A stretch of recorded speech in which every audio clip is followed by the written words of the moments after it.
Bienvenida o bienvenido. Hoy nos metemos de lleno en un tema yo creo que fundamental. ¿Cómo nos enfrentamos a la salud y a la enfermedad?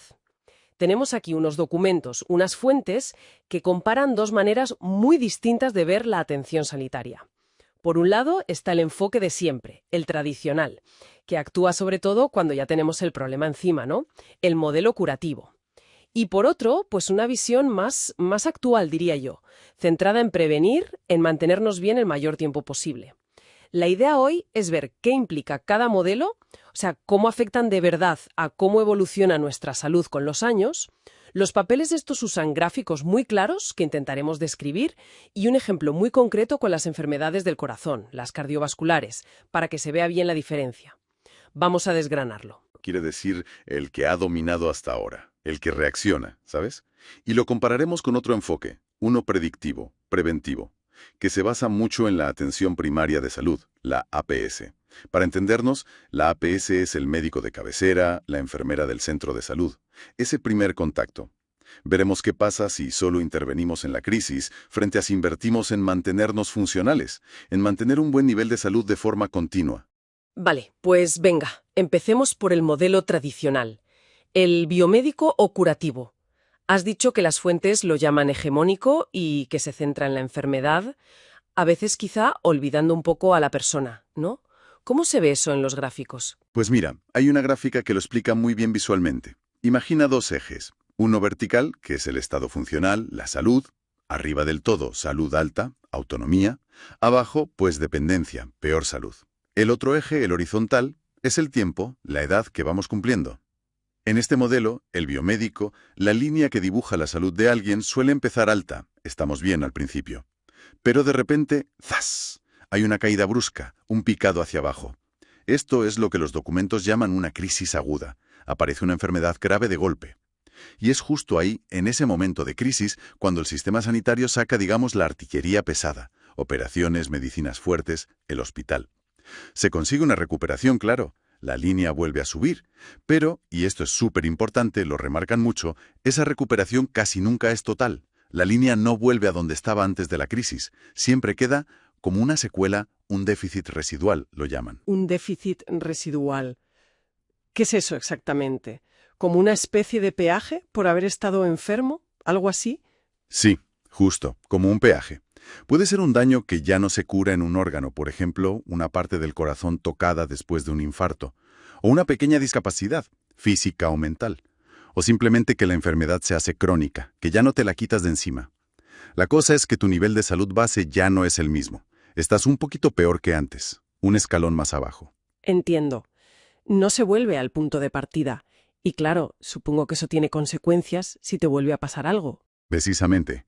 Los textos dicen que si tienes una segunda crisis u otro episodio de esa enfermedad que se ha hecho crónica, la caída en la salud suele ser todavía más gorda que la primera vez. Y la recuperación, pues otra vez, más lenta y aún más incompleta. Se va acumulando el daño, ¿sabes? Otro déficit residual. Al final, lo que tienes es una trayectoria que describen como un escalonamiento hacia abajo. Es un deterioro que va a más, poco a poco. Pierdes calidad de vida. Y algo importante que subrayan, vives más años enfermo o con discapacidad, lo que se llama morbilidad. Básicamente, este modelo es muy bueno apagando el fuego, la crisis aguda, pero no tanto gestionando las brasas que quedan después, o evitando que se prenda el fuego. Vale, creo que la idea general y el gráfico quedan claros. Pero para bajarlo un poco a tierra, decías que las fuentes usan el ejemplo de la enfermedad cardiovascular, la ECB. ¿Cómo funciona esta dinámica en un caso de esos que, por desgracia, son tan comunes? Sí, el ejemplo de la SR es muy ilustrativo. Imagina a alguien que durante años pues hace su vida normal, se encuentra bien, pero a lo mejor tiene factores de riesgo. Colesterol alto, tensión alta, y ni lo sabe, porque no le da síntomas claros. Como no hay enfermedad visible, no hay crisis, pues este modelo biomédico, tal como lo describen, no interviene de forma activa. La persona sigue con su vida, con una funcionalidad aparentemente alta. Y entonces, de repente, viene la crisis, un infarto. ¡Pum! Su estado funcional cae en picado. En ese momento, claro, se activa todo el sistema de emergencias. La ambulancia, el hospital, a lo mejor reponen un stent, medicación a tope, se le salva la vida. Y eso es un éxito tremendo de la medicina moderna que representa este modelo, no hay que quitarle mérito. Pero el análisis de las fuentes va más allá de ese momento crítico. Bien, que has superado un infarto, según lo que dicen estos papeles. Exacto. La intervención te salva, pero muchas veces deja huella.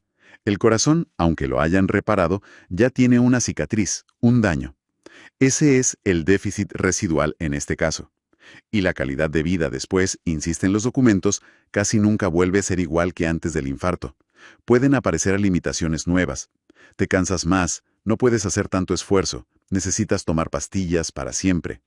La línea de la salud en la gráfica ya no sube hasta arriba del todo. Y por lo que decías antes, parece que la cosa no siempre acaba ahí, con esa recuperación a medias.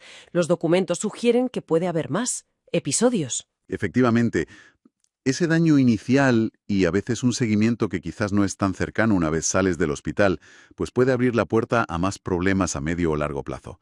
Por ejemplo, que desarrolles insuficiencia cardíaca crónica, el corazón ya no bombea bien, y eso te puede llevar a otras bajadas de salud, a que se te hinchen los pies, te falte el aire, y a necesitar más ingresos en el hospital. La vida de esa persona, tal como la pintan las fuentes, corre el riesgo de convertirse en una serie de sustos, de descompensaciones, cada una dejando un poco más de daño acumulado.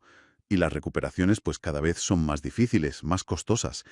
El impacto emocional, físico y también el económico para la persona y para el sistema en esta espiral hacia abajo es tremendo.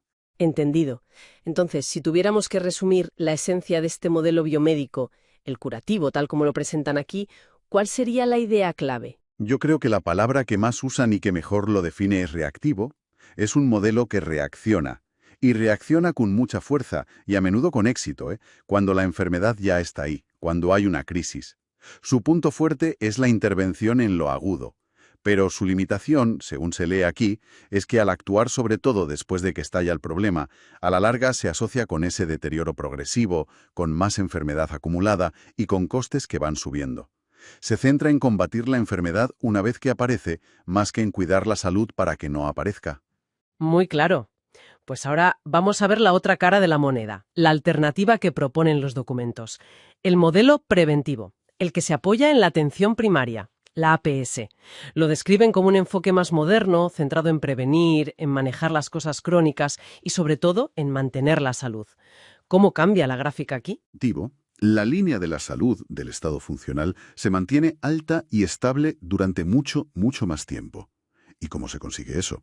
Pues las fuentes dicen que la clave es invertir de forma proactiva, en prevenir que aparezca la enfermedad, prevención primaria, en promover hábitos sanos y en controlar los riesgos de cada persona antes de que pase nada. Es como cuidar un jardín para que no salgan malas hierbas, no solo esperar a arrancarlas cuando ya han crecido, un trabajo constante. Y si a pesar de todo aparece un problema o una enfermedad crónica, la caída en la salud es mucho menor. No es ese picado del otro modelo, es mucho menos brusca. Los documentos lo llaman un desvío controlado, como una ondulación suave hacia abajo en vez de un desplome.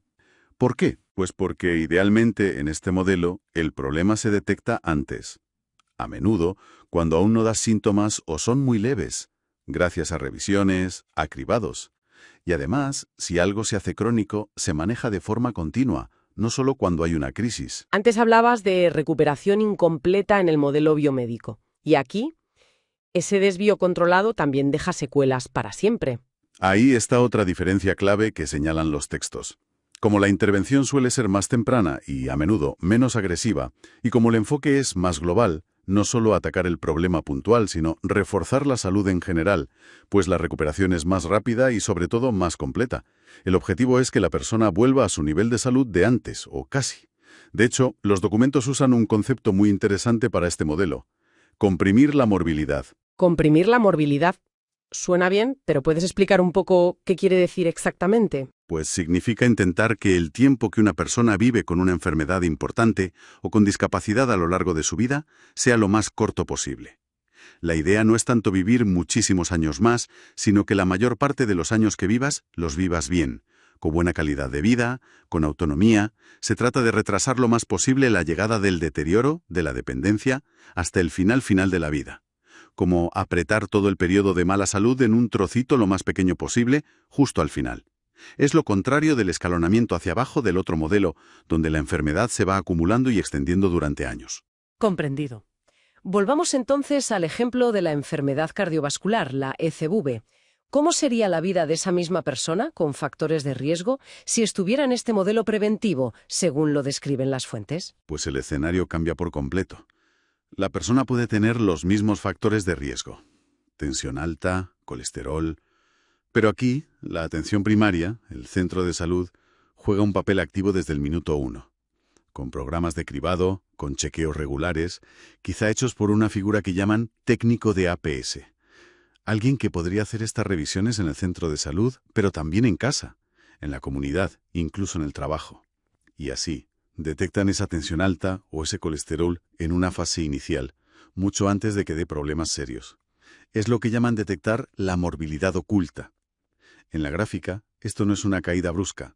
Es, como mucho, una pequeña señal de alerta, ese desvío controlado mínimo que decíamos. Y a partir de ahí, se pone en marcha un manejo proactivo desde atención primaria. Lo llaman una consulta ampliada, y esto es importante. No es solo darte una pastilla y adiós. Es un enfoque más completo, más holístico. Se trabaja mucho en lo que llaman medicina de estilos de vida. Medicina de estilos de vida. ¿Y qué entra ahí exactamente, según los documentos? Porque suena a algo más que el típico coma sano y haga ejercicio, ¿no? Sí, es más amplio.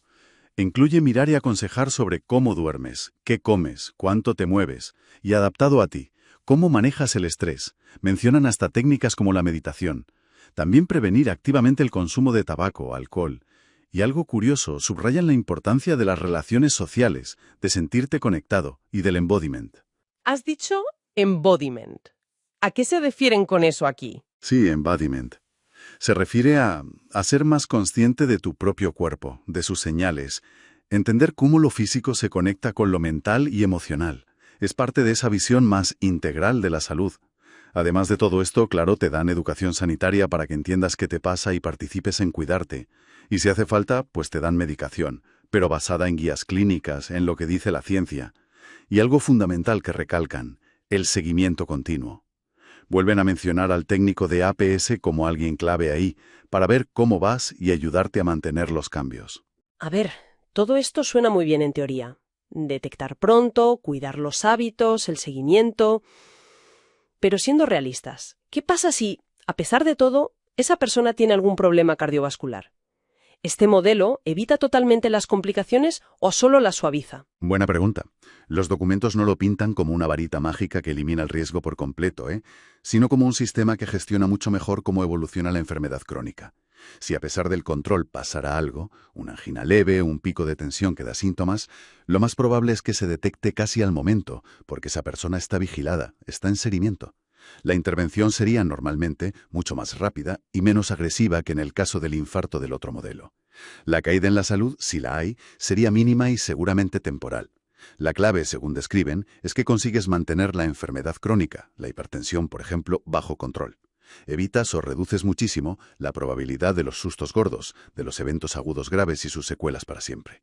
El resultado final es que esa persona, aunque tenga un diagnóstico, puede mantener una calidad de vida alta y estable durante mucho más tiempo. Entonces, la diferencia que nos pintan estas fuentes no es solo de grado, es casi de filosofía, ¿no? Uno parece que lucha contra la enfermedad cuando ya está aquí y el otro parece que cultiva la salud cada día. Exacto. Es un contraste muy fuerte en el enfoque y, según argumentan los textos, también en los resultados a largo plazo.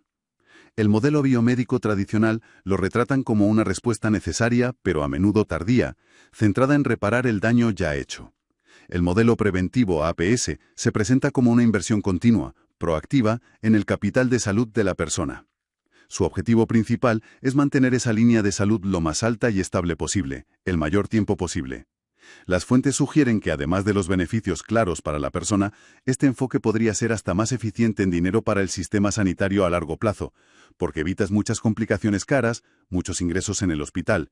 Es pasar de una mentalidad de reparar averías a una de mantenimiento preventivo, por así decirlo. Bien, pues hemos visto los dos modelos, sus implicaciones con el ejemplo de la enfermedad cardiovascular.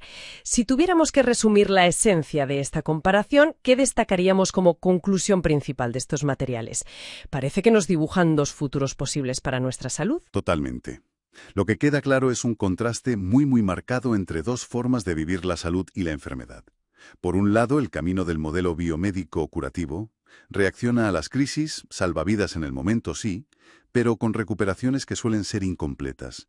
Y eso, según estos análisis, puede llevar un deterioro escalonado, a acumular achaques, a vivir más años con enfermedad y a generar costes altos, para la persona y para todos. Por otro lado, el camino que propone el modelo preventivo, el de la atención primaria. Invertir constantemente en mantener la salud, en pillar los problemas muy pronto, esa morbilidad oculta, y en manejar lo crónico de forma integral. El gran objetivo aquí es mantener una buena calidad de vida la mayor parte del tiempo posible y comprimir el periodo inevitable de enfermedad o dependencia al mínimo, justo al final. Queda muy clara esa diferencia entre reaccionar a la enfermedad cuando ya ha dado la cara y gestionar la salud de forma continua, proactiva. Y es interesante cómo los documentos no se quedan solo en la teoría, sino que apuntan a cosas concretas para este segundo modelo, esa medicina de estilos de vida que comentabas, buscar activamente problemas escondidos y la importancia de figuras como el técnico de APS para un seguimiento cercano. Le da como más cuerpo, ¿no? Sin duda. La comparación que nos ofrecen estos papeles da mucho que pensar. Explica muy bien cómo el modelo de sanidad que tengamos puede marcar trayectorias de vida muy diferentes. Plantea la posibilidad de movernos de un sistema centrado casi solo en la enfermedad ya declarada, hacia uno que ponga el foco en promover activamente la salud, en prevenir, en mantenernos funcionales a lo largo de los años. Y esto nos lleva a una última reflexión, ¿no? Una pregunta que sale de todo esto que hemos visto. Si este enfoque preventivo, esta gestión proactiva de la salud con sus herramientas, detección temprana, estilos de vida, seguimiento continuo, si esto se aplicara no solo a lo cardiovascular, sino de forma general a todas las condiciones de salud y al propio proceso de envejecer, ¿cómo podría cambiar nuestra idea colectiva de lo que significa cumplir años? Quizás empezaríamos a ver el envejecimiento no como algo que inevitablemente significa ir cuesta abajo, perder función, sino como una etapa más de la vida donde es posible, y debería ser lo normal, mantener una alta calidad de vida y autonomía durante mucho más tiempo del que ahora pensamos. Es una perspectiva, sobre la que creo que merece la pena seguir dándole vueltas. El problema, a la larga, se asocia con ese deterioro progresivo, con más enfermedad acumulada y con costes que van subiendo. Se centra en combatir la enfermedad una vez que aparece, más que en cuidar la salud para que no aparezca. Muy claro. Pues ahora vamos a ver la otra cara de la moneda, la alternativa que proponen los documentos. El modelo preventivo, el que se apoya en la atención primaria, la APS. Lo describen como un enfoque más moderno, centrado en prevenir, en manejar las cosas crónicas y sobre todo en mantener la salud. ¿Cómo cambia la gráfica aquí? La línea de la salud del estado funcional se mantiene alta y estable durante mucho más tiempo. ¿Y cómo se consigue eso? Pues las fuentes dicen que la clave es invertir de forma proactiva, en prevenir que aparezca la enfermedad, prevención primaria, en promover hábitos sanos y en controlar los riesgos de cada persona antes de que pase nada. Es como cuidar un jardín para que no salgan malas hierbas, no solo esperar a arrancarlas cuando ya han crecido, un trabajo constante. Y si a pesar de todo aparece un problema o una enfermedad crónica, la caída en la salud es mucho menor. No es ese picado del otro modelo, es mucho menos brusca. Los documentos lo llaman un desvío controlado, como una ondulación suave hacia abajo en vez de un desplome. ¿Por qué? Pues porque idealmente en este modelo el problema se detecta antes. A menudo, cuando aún no das síntomas o son muy leves, gracias a revisiones, a cribados. Y además, si algo se hace crónico, se maneja de forma continua, no solo cuando hay una crisis. Antes hablabas de recuperación incompleta en el modelo biomédico. Y aquí, ese desvío controlado también deja secuelas para siempre. Ahí está otra diferencia clave que señalan los textos. Como la intervención suele ser más temprana y, a menudo, menos agresiva, y como el enfoque es más global, no solo atacar el problema puntual, sino reforzar la salud en general, pues la recuperación es más rápida y, sobre todo, más completa. El objetivo es que la persona vuelva a su nivel de salud de antes, o casi. De hecho, los documentos usan un concepto muy interesante para este modelo: comprimir la morbilidad. Comprimir la morbilidad. Suena bien, pero ¿puedes explicar un poco qué quiere decir exactamente? Pues significa intentar que el tiempo que una persona vive con una enfermedad importante o con discapacidad a lo largo de su vida sea lo más corto posible. La idea no es tanto vivir muchísimos años más, sino que la mayor parte de los años que vivas, los vivas bien, con buena calidad de vida, con autonomía. Se trata de retrasar lo más posible la llegada del deterioro, de la dependencia, hasta el final de la vida. Como apretar todo el periodo de mala salud en un trocito lo más pequeño posible, justo al final.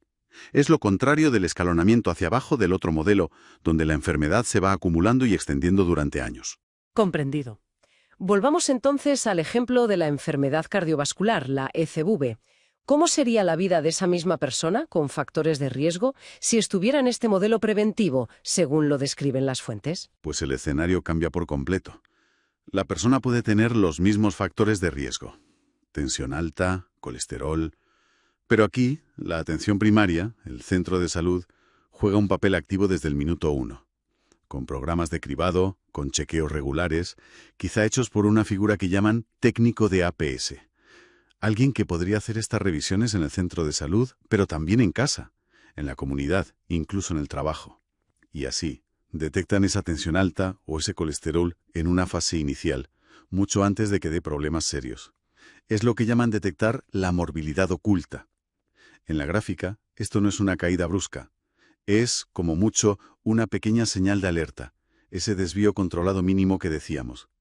Y a partir de ahí, se pone en marcha un manejo proactivo desde atención primaria. Lo llaman una consulta ampliada, y esto es importante. No es solo darte una pastilla y adiós. Es un enfoque más completo, más holístico. Se trabaja mucho en lo que llaman medicina de estilos de vida. Medicina de estilos de vida. ¿Y qué entra ahí exactamente según los documentos? Porque suena a algo más que el típico coma sano y haga ejercicio, ¿no? Sí, es más amplio.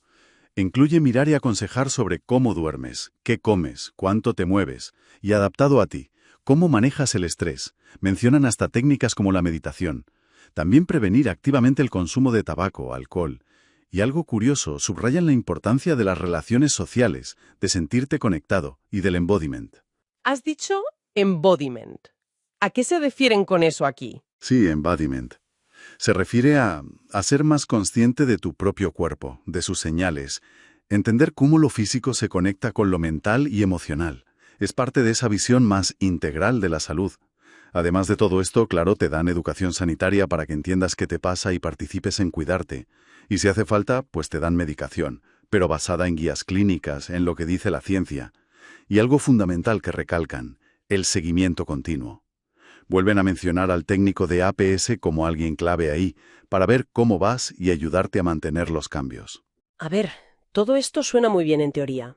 Detectar pronto, cuidar los hábitos, el seguimiento. Pero siendo realistas, ¿qué pasa si, a pesar de todo, esa persona tiene algún problema cardiovascular? ¿Este modelo evita totalmente las complicaciones o solo las suaviza? Buena pregunta. Los documentos no lo pintan como una varita mágica que elimina el riesgo por completo, sino como un sistema que gestiona mucho mejor cómo evoluciona la enfermedad crónica. Si a pesar del control pasara algo, una angina leve, un pico de tensión que da síntomas, lo más probable es que se detecte casi al momento, porque esa persona está vigilada, está en seguimiento. La intervención sería normalmente mucho más rápida y menos agresiva que en el caso del infarto del otro modelo. La caída en la salud, si la hay, sería mínima y seguramente temporal.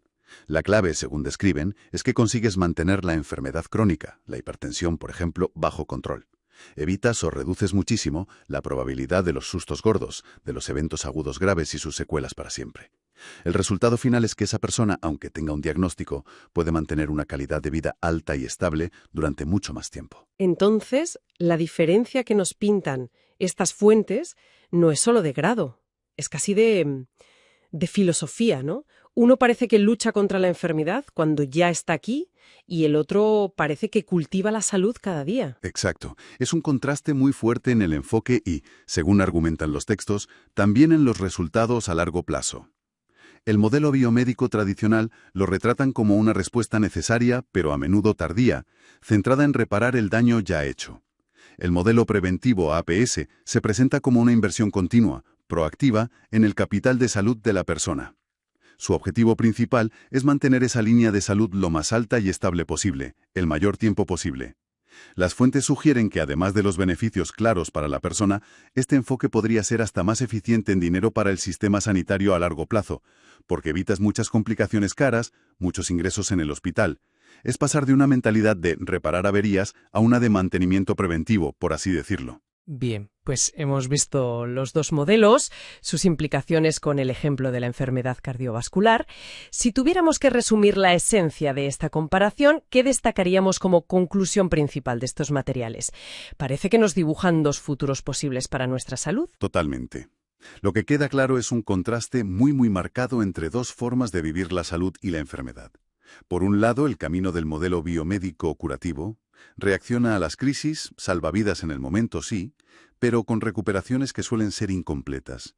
Y eso, según estos análisis, puede llevar un deterioro escalonado, a acumular achaques, a vivir más años con enfermedad y a generar costes altos, para la persona y para todos. Por otro lado, el camino que propone el modelo preventivo, el de la atención primaria. Invertir constantemente en mantener la salud, en pillar los problemas muy pronto, esa morbilidad oculta, y en manejar lo crónico de forma integral. El gran objetivo aquí es mantener una buena calidad de vida la mayor parte del tiempo posible y comprimir el periodo inevitable de enfermedad o dependencia al mínimo, justo al final. Queda muy clara esa diferencia entre reaccionar a la enfermedad cuando ya ha dado la cara y gestionar la salud de forma continua, proactiva. Y es interesante cómo los documentos no se quedan solo en la teoría, sino que apuntan a cosas concretas para este segundo modelo, esa medicina de estilos de vida que comentabas, buscar activamente problemas escondidos y la importancia de figuras como el técnico de APS para un seguimiento cercano. Le da como más cuerpo, ¿no? Sin duda. La comparación que nos ofrecen estos papeles da mucho que pensar. Explica muy bien cómo el modelo de sanidad que tengamos puede marcar trayectorias de vida muy diferentes. Plantea la posibilidad de movernos de un sistema centrado casi solo en la enfermedad ya declarada, hacia uno que ponga el foco en promover activamente la salud, en prevenir, en mantenernos funcionales a lo largo de los años. Y esto nos lleva a una última reflexión, ¿no? Una pregunta que sale de todo esto que hemos visto. Si este enfoque preventivo, esta gestión proactiva de la salud con sus herramientas, detección temprana, estilos de vida, seguimiento continuo, si esto se aplicara no solo a lo cardiovascular, sino de forma general a todas las condiciones de salud y al propio proceso de envejecer, ¿cómo podría cambiar nuestra idea colectiva de lo que significa cumplir años? Quizás empezaríamos a ver el envejecimiento no como algo que inevitablemente significa ir cuesta abajo, perder función, sino como una etapa más de la vida donde es posible, y debería ser lo normal, mantener una alta calidad de vida y autonomía durante mucho más tiempo del que ahora pensamos. Es una perspectiva, sobre la que creo que merece la pena seguir dándole vueltas. Medicina de estilos de vida. ¿Y qué entra ahí exactamente según los documentos? Porque suena a algo más que el típico coma sano y haga ejercicio, ¿no? Sí, es más amplio. Incluye mirar y aconsejar sobre cómo duermes, qué comes, cuánto te mueves, y adaptado a ti, cómo manejas el estrés. Mencionan hasta técnicas como la meditación. También prevenir activamente el consumo de tabaco, alcohol. Y algo curioso, subrayan la importancia de las relaciones sociales, de sentirte conectado y del embodiment. Has dicho embodiment. ¿A qué se refieren con eso aquí? Sí, embodiment. Se refiere a ser más consciente de tu propio cuerpo, de sus señales, entender cómo lo físico se conecta con lo mental y emocional. Es parte de esa visión más integral de la salud. Además de todo esto, claro, te dan educación sanitaria para que entiendas qué te pasa y participes en cuidarte. Y si hace falta, pues te dan medicación, pero basada en guías clínicas, en lo que dice la ciencia. Y algo fundamental que recalcan, el seguimiento continuo.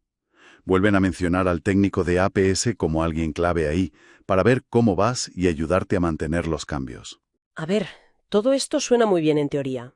Detectar pronto, cuidar los hábitos, el seguimiento. Pero siendo realistas, ¿qué pasa si, a pesar de todo, esa persona tiene algún problema cardiovascular? ¿Este modelo evita totalmente las complicaciones o solo las suaviza? Buena pregunta. Los documentos no lo pintan como una varita mágica que elimina el riesgo por completo, sino como un sistema que gestiona mucho mejor cómo evoluciona la enfermedad crónica. Si a pesar del control pasara algo, una angina leve, un pico de tensión que da síntomas, lo más probable es que se detecte casi al momento, porque esa persona está vigilada, está en seguimiento.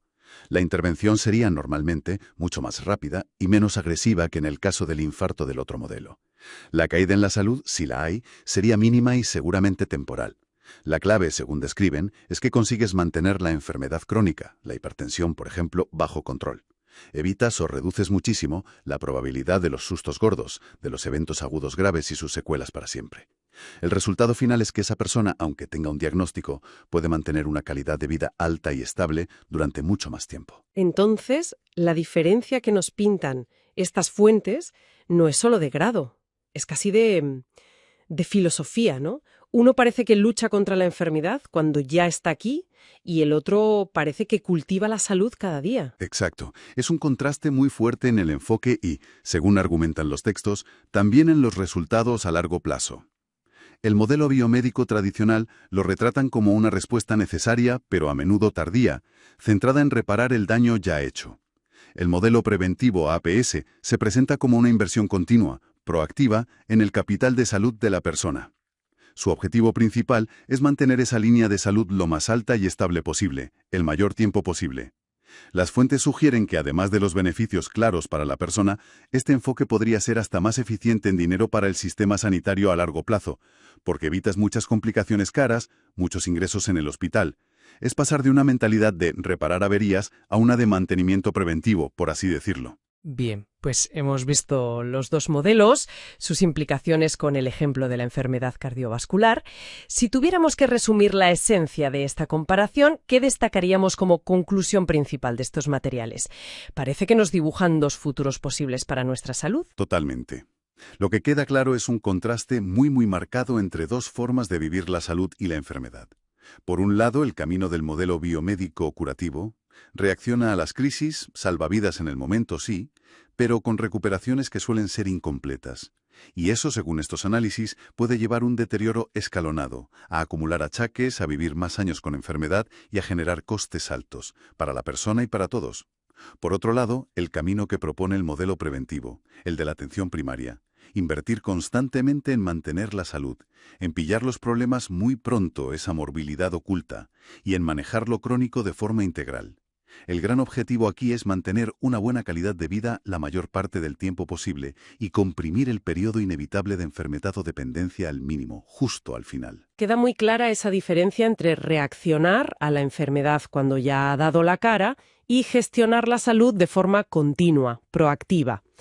Y es interesante cómo los documentos no se quedan solo en la teoría, sino que apuntan a cosas concretas para este segundo modelo, esa medicina de estilos de vida que comentabas, buscar activamente problemas escondidos y la importancia de figuras como el técnico de APS para un seguimiento cercano. Le da como más cuerpo, ¿no? Sin duda. La comparación que nos ofrecen estos papeles da mucho que pensar. Explica muy bien cómo el modelo de sanidad que tengamos puede marcar trayectorias de vida muy diferentes. Plantea la posibilidad de movernos de un sistema centrado casi solo en la enfermedad ya declarada, hacia uno que ponga el foco en promover activamente la salud, en prevenir, en mantenernos funcionales a lo largo de los años. Y esto nos lleva a una última reflexión, ¿no? Una pregunta que sale de todo esto que hemos visto. Si este enfoque preventivo, esta gestión proactiva de la salud con sus herramientas, detección temprana, estilos de vida, seguimiento continuo, si esto se aplicara no solo a lo cardiovascular, sino de forma general a todas las condiciones de salud y al propio proceso de envejecer, ¿cómo podría cambiar nuestra idea colectiva de lo que significa cumplir años? Quizás empezaríamos a ver el envejecimiento no como algo que inevitablemente significa ir cuesta abajo, perder función, sino como una etapa más de la vida donde es posible, y debería ser lo normal, mantener una alta calidad de vida y autonomía durante mucho más tiempo del que ahora pensamos. Es una perspectiva, sobre la que creo que merece la pena seguir dándole vueltas. O parece que cultiva la salud cada día. Exacto. Es un contraste muy fuerte en el enfoque y, según argumentan los textos, también en los resultados a largo plazo. El modelo biomédico tradicional lo retratan como una respuesta necesaria, pero a menudo tardía, centrada en reparar el daño ya hecho. El modelo preventivo APS se presenta como una inversión continua, proactiva, en el capital de salud de la persona. Su objetivo principal es mantener esa línea de salud lo más alta y estable posible, el mayor tiempo posible. Las fuentes sugieren que además de los beneficios claros para la persona, este enfoque podría ser hasta más eficiente en dinero para el sistema sanitario a largo plazo, porque evitas muchas complicaciones caras, muchos ingresos en el hospital. Es pasar de una mentalidad de reparar averías a una de mantenimiento preventivo, por así decirlo. Bien, pues hemos visto los dos modelos, sus implicaciones con el ejemplo de la enfermedad cardiovascular. Si tuviéramos que resumir la esencia de esta comparación, ¿qué destacaríamos como conclusión principal de estos materiales? Parece que nos dibujan dos futuros posibles para nuestra salud. Totalmente. Lo que queda claro es un contraste muy marcado entre dos formas de vivir la salud y la enfermedad. Por un lado, el camino del modelo biomédico curativo reacciona a las crisis, salva vidas en el momento, sí, pero con recuperaciones que suelen ser incompletas. Y eso, según estos análisis, puede llevar un deterioro escalonado, a acumular achaques, a vivir más años con enfermedad y a generar costes altos, para la persona y para todos. Por otro lado, el camino que propone el modelo preventivo, el de la atención primaria. Invertir constantemente en mantener la salud, en pillar los problemas muy pronto, esa morbilidad oculta, y en manejar lo crónico de forma integral. El gran objetivo aquí es mantener una buena calidad de vida la mayor parte del tiempo posible y comprimir el periodo inevitable de enfermedad o dependencia al mínimo, justo al final. Queda muy clara esa diferencia entre reaccionar a la enfermedad cuando ya ha dado la cara y gestionar la salud de forma continua, proactiva. Y es interesante cómo los documentos no se quedan solo en la teoría, sino que apuntan a cosas concretas para este segundo modelo, esa medicina de estilos de vida que comentabas, buscar activamente problemas escondidos y la importancia de figuras como el técnico de APS para un seguimiento cercano. Le da como más cuerpo, ¿no? Sin duda. La comparación que nos ofrecen estos papeles da mucho que pensar. Explica muy bien cómo el modelo de sanidad que tengamos puede marcar trayectorias de vida muy diferentes.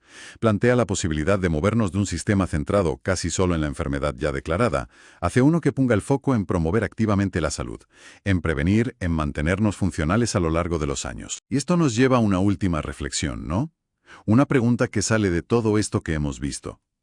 Si este enfoque preventivo, esta gestión proactiva de la salud con sus herramientas, detección temprana, estilos de vida, seguimiento continuo, si esto se aplicara no solo a lo cardiovascular, sino de forma general a todas las condiciones de salud y al propio proceso de envejecer, ¿cómo podría cambiar nuestra idea colectiva de lo que significa cumplir años? Quizás empezaríamos a ver el envejecimiento no como algo que inevitablemente significa ir cuesta abajo, perder función, sino como una etapa más de la vida donde es posible, y debería ser lo normal, mantener una alta calidad de vida y autonomía durante mucho más tiempo del que ahora pensamos. Es una perspectiva, sobre la que creo que merece la pena seguir dándole vueltas. Escalonado, a acumular achaques, a vivir más años con enfermedad y a generar costes altos, para la persona y para todos. Por otro lado, el camino que propone el modelo preventivo, el de la atención primaria. Invertir constantemente en mantener la salud, en pillar los problemas muy pronto, esa morbilidad oculta, y en manejar lo crónico de forma integral. El gran objetivo aquí es mantener una buena calidad de vida la mayor parte del tiempo posible y comprimir el periodo inevitable de enfermedad o dependencia al mínimo, justo al final. Queda muy clara esa diferencia entre reaccionar a la enfermedad cuando ya ha dado la cara y gestionar la salud de forma continua, proactiva. Y es interesante cómo los documentos no se quedan solo en la teoría, sino que apuntan a cosas concretas para este segundo modelo, esa medicina de estilos de vida que comentabas, buscar activamente problemas escondidos y la importancia de figuras como el técnico de APS para un seguimiento cercano. Le da como más cuerpo, ¿no? Sin duda. La comparación que nos ofrecen estos papeles da mucho que pensar. Explica muy bien cómo el modelo de sanidad que tengamos puede marcar trayectorias de vida muy diferentes.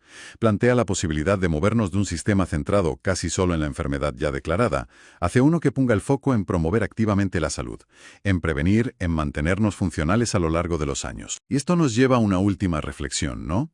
Una pregunta que sale de todo esto que hemos visto. Si este enfoque preventivo, esta gestión proactiva de la salud con sus herramientas, detección temprana, estilos de vida, seguimiento continuo, si esto se aplicara no solo a lo cardiovascular, sino de forma general a todas las condiciones de salud y al propio proceso de envejecer, ¿cómo podría cambiar nuestra idea colectiva de lo que significa cumplir años? Quizás empezaríamos a ver el envejecimiento no como algo que inevitablemente significa ir cuesta abajo, perder función, sino como una etapa más de la vida donde es posible, y debería ser lo normal, mantener una alta calidad de vida y autonomía durante mucho más tiempo del que ahora pensamos. Es una perspectiva, sobre la que creo que merece la pena seguir dándole vueltas. Más escondidos y la importancia de figuras como el técnico de APS para un seguimiento cercano. Le da como más cuerpo, ¿no? Sin duda. La comparación que nos ofrecen estos papeles da mucho que pensar. Explica muy bien cómo el modelo de sanidad que tengamos puede marcar trayectorias de vida muy diferentes. Plantea la posibilidad de movernos de un sistema centrado casi solo en la enfermedad ya declarada, hacia uno que ponga el foco en promover activamente la salud, en prevenir, en mantenernos funcionales a lo largo de los años. Y esto nos lleva a una última reflexión, ¿no? Una pregunta que sale de todo esto que hemos visto. Si este enfoque preventivo, esta gestión proactiva de la salud con sus herramientas, detección temprana, estilos de vida, seguimiento continuo, si esto se aplicara no solo a lo cardiovascular, sino de forma general a todas las condiciones de salud y al propio proceso de envejecer, ¿cómo podría cambiar nuestra idea colectiva de lo que significa cumplir años? Quizás empezaríamos a ver el envejecimiento no como algo que inevitablemente significa ir cuesta abajo, perder función, sino como una etapa más de la vida donde es posible, y debería ser lo normal, mantener una alta calidad de vida y autonomía durante mucho más tiempo del que ahora pensamos. Es una perspectiva, sobre la que creo que merece la pena seguir dándole vueltas. Última reflexión, ¿no? Una pregunta que sale de todo esto que hemos visto. Si este enfoque preventivo, esta gestión proactiva de la salud con sus herramientas, detección temprana, estilos de vida, seguimiento continuo, si esto se aplicara no solo a lo cardiovascular, sino de forma general a todas las condiciones de salud y al propio proceso de envejecer, ¿cómo podría cambiar nuestra idea colectiva de lo que significa cumplir años? Quizás empezaríamos a ver el envejecimiento no como algo que inevitablemente significa ir cuesta abajo, perder función, sino como una etapa más de la vida donde es posible, y debería ser lo normal, mantener una alta calidad de vida y autonomía durante mucho más tiempo del que ahora pensamos. Es una perspectiva, sobre la que creo que merece la pena seguir dándole vueltas. Salud. Y al propio proceso de envejecer. ¿Cómo podría cambiar nuestra idea colectiva de lo que significa cumplir años? Quizás empezaríamos a ver el envejecimiento no como algo que inevitablemente significa ir cuesta abajo, perder función, sino como una etapa más de la vida donde es posible, y debería ser lo normal, mantener una alta calidad de vida y autonomía durante mucho más tiempo del que ahora pensamos. Es una perspectiva, sobre la que creo que merece la pena seguir dándole vueltas. Significa ir cuesta abajo, perder función, sino como una etapa más de la vida donde es posible, y debería ser lo normal, mantener una alta calidad de vida y autonomía durante mucho más tiempo del que ahora pensamos. Es una perspectiva, sobre la que creo que merece la pena seguir dándole vueltas. Mantener una alta calidad de vida y autonomía durante mucho más tiempo del que ahora pensamos. Es una perspectiva, sobre la que creo que merece la pena seguir dándole vueltas. Pensamos. Es una perspectiva, sobre la que creo que merece la pena seguir dándole vueltas. La que creo que merece la pena seguir dándole vueltas. Seguir dándole vueltas. Dándole vueltas.